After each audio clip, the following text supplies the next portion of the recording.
our chief meteorologist, Ginger Z, here at ABC News to talk about a forecast here and analysis of what we're seeing across the globe. Ginger, good to see your friend. 100 million people affected here in the U.S. Heat advisories across the I-95 corridor in Boston, leading to a heat emergency.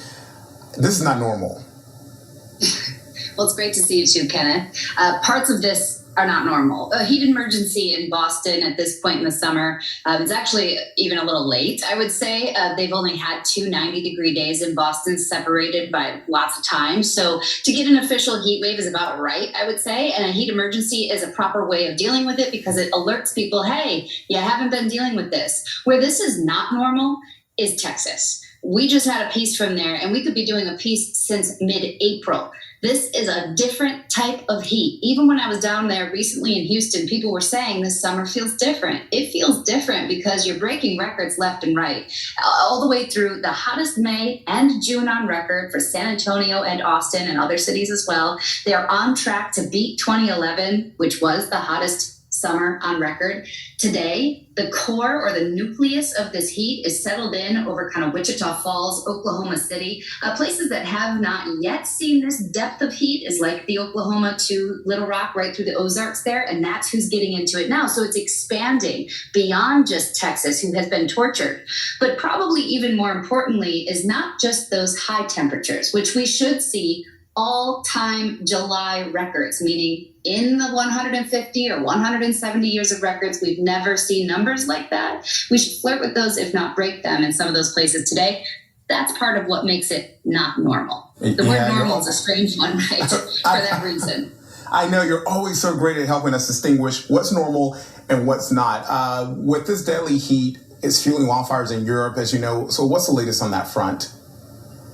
Yes. So in Europe, we've been watching this recent heat wave, and it's been a hot summer all over Europe in general, which also adds to that cumulative heat where overnights you don't go below the 80s, and then during the day you're up at 100 or more. It doesn't allow bodies to cool down, it doesn't allow agriculture, and it just keeps drying the land. And that's where the issue is this is a drought-driven wildfire for the most part. They're having an incredibly active season. They're busiest in more than a decade in Spain. France is seeing it, Portugal's seeing it, and then you have the intensity of the heat, the longevity of the heat, and that's why you've got at least 1,100 people dead, and those numbers unfortunately will keep going up because heat is the #1 killer, and in my mind it's often the silent killer. It doesn't have the visibility that a hurricane does. In a hurricane you lose far fewer people, especially these days, but today, as advertised, we knew this could and probably would happen. London Heathrow made it to 104.36 degrees preliminarily, and this will likely be confirmed, and they can even be less than that and still beat it. This is the hottest temperature that has ever been recorded since the 1800s there in the UK. So when you're talking all-time record-breaking heat, that moves the average line up, but no, I would not say that it qualifies as normal. Yeah, record-breaking. You were talking about the heat-related deaths here. Everyone can suffer from heat-related illnesses. I was looking at that map of the U.S. temps, and I saw Orlando. And I remember when I was a reporter there for our ABC affiliate, Ginger, I would find shade quickly. I would have a sweat towel. I would stay hydrated.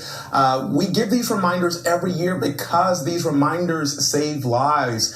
What are some of the things people can do to help themselves stay cool during this dangerous heat? You know, people really focus on temperature. The outer areas of the lake today, and seeing exactly how low the water's gotten. And it's just like, this was all underwater just a year ago, and it's rough right now. It really is. The cracks in the ground go down about 1.5 feet, and there's fish down the cracks. It's crazy.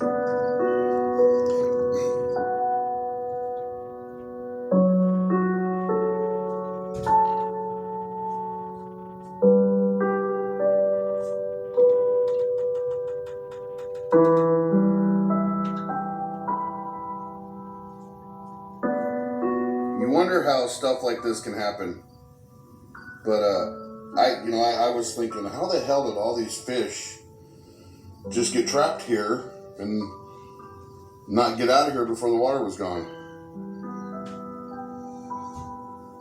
But there's a lot. This whole dry part of the harbor is full of dead fish. Big, huge dead fish.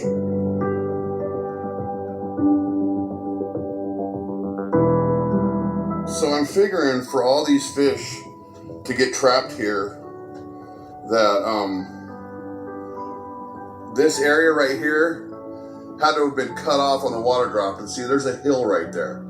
So this area of the bay probably ponded when the water dried up on the hill, because like I said, the water was flat over the top of it. And when that dried and this became a pond, all these fish became trapped in here. And we're stuck. Couldn't get out. Sad. They're everywhere. And you'd think with the heat and the rotting of fish, it would really stink right here, but it really doesn't. I just want you guys to see how big this fish is. So let me put my foot here. My foot. That is a really big fish. This fish here is bigger than the one that I had my foot by. This is huge. That is a massive fish. Wow. But look at the cracks. It is completely barren, apocalyptic looking, like something out of that movie, The Postman, in the beginning when he's walking across the dry ocean or the dry lake. Here's one of the old buoys. No boats. The diamond means danger. And there's the block and the chain that held it down underwater. I'm wondering why the Lake Mead authorities don't repurpose these and use them somewhere else. They're everywhere. There's one there. There's one over there. Along with the road cone. Las Vegas state flower, Nevada state flower. This is kind of creepy looking. Sorry for the bumpy ride, but we're literally driving through what used to be underwater, I believe. Like a little path through here. Hopefully I don't get stuck, because that would suck. Americans feeling the heat tonight in ways and places they maybe never have where they live, as high temperature records are expected to fall across much of the country. It's where we begin tonight. 38 million people across 20 states, from California to the Mississippi River, right now living under heat alerts. Record highs in the forecast today from Cheyenne, Wyoming, where the forecast high is 99, to Dallas-Fort Worth Airport, which could reach 109.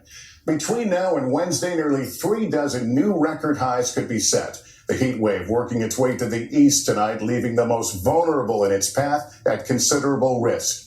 Experts warning it's not summer as usual, but rather another global gut check moment from a changing climate, just as we face new obstacles in dealing with it.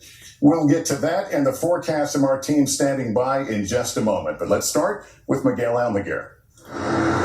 Shattering records and threatening lives. Tonight, this is the brutal broil baking tens of millions. It's sweltering.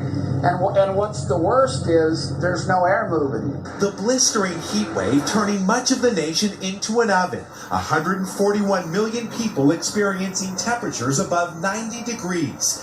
51 million sweltering in triple digits. I make sure to bring water, take breaks. Setting records across much of the country.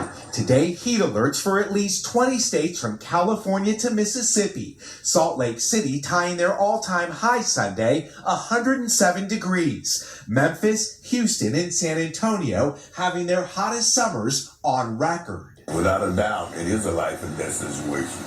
Dallas hitting 106, where Michael Steed, suffering from chronic health problems and living on a fixed income, could face a deadly summer. I don't have central air, and it would have me at over 100 degrees inside of the house. In Fresno, California, where it will be triple digits all week, the fire department is responding to dozens of calls for heat exhaustion. How quickly can this weather turn deadly? You know, it could be, depending on your age, it could be within a half hour. In Scottsdale, a Ring camera captured a delivery driver collapsing in the heat. Record temperatures and historic drought also forcing cash-strapped cattle ranchers to sell their herds, which will inevitably drive up beef prices later this year. They're out of grass, out of water. Nobody's making any hay. With drought also crippling Europe, the UK is poised to be hotter than 99% of the planet, up to 30 degrees above average, forcing the closures of airport runways, crumbling in the summer weather. Tonight, our nation already feeling the heat, with the hottest weeks still to come. Well, Miguel, Central California is no stranger to hot temperatures, but what's happening there in Fresno is pretty unusual. That's right, Lester. Central California is going to have one of its hottest summers on record here in Fresno. It's expected to be 104 degrees later on today, and those triple digits will likely stick around for weeks. Lester? All right, Miguel, thanks. We're joined by Al Roker, who's keeping a close eye on the heat wave and the severe storms. What are we looking at? Well, unfortunately, Lester, we've got 36 million people of us from the Dakota, 38 million from the Dakotas all the way to Texas. Heat warnings, advisories, and watches. For tomorrow, 108. That's what it's going to feel like in Wichita. 111 in Dallas, 110 in Little Rock, 107 in Baton Rouge. And not much relief in sight as we go into the end of the week. Temperatures in the 90s in New York, Washington, Nashville, and St. Louis. And it's going to last like that right on into next week. And for our friends in the UK and parts of Europe, we're talking 102 in Lyon, 105 in Paris, London 101, their all-time record 102, July 25th, 2019. Here in the Northeast, strong storms pushing in, airport delays from Boston